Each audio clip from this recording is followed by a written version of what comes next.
Kamar yadda kuke ganin waɗannan hotunan, wannan su ne waɗanda aka kama da satar dukiyar al'umma a kasuwar da aka yi gobara a jihar Katsina, har da wani malamin makarantar Islama a cikin mutane 34 da ake zargi da kwashe dukiyar al'umma a cikin gobarar da ta afku a kasuwar Katsina.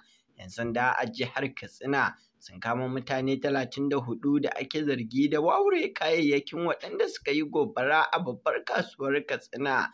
Daga cikin waɗanda ake zargin akwai wani malamin Islamiyya mai shekaru 43 mai suna Muhammad Abba, wanda ɗaya daga cikin matansa ta kai ƙararsa ga 'yan sanda saboda ya ɓoye wasu kayayyaki ciki har da takalmin mata da ya kwaso a kasuwar da aka yi gobarar. Ya ɓoye ne a ƙarƙashin gadonsu. Sauran kayayyakin da aka kwakushe na 'yan kasuwar sun haɗar da kayan abinci, kayan girki da yadudduka da kuma kayan yara da kayan tsafta da agogon bango da dai sauransu na dubban ɗaruruwan nairori. An kama waɗanda ake zargin da sace kayayyakin ne a yayin da suke ƙoƙarin sace kayayyakin waɗanda gobarar ta shafa a babbar kasuwar Katsina.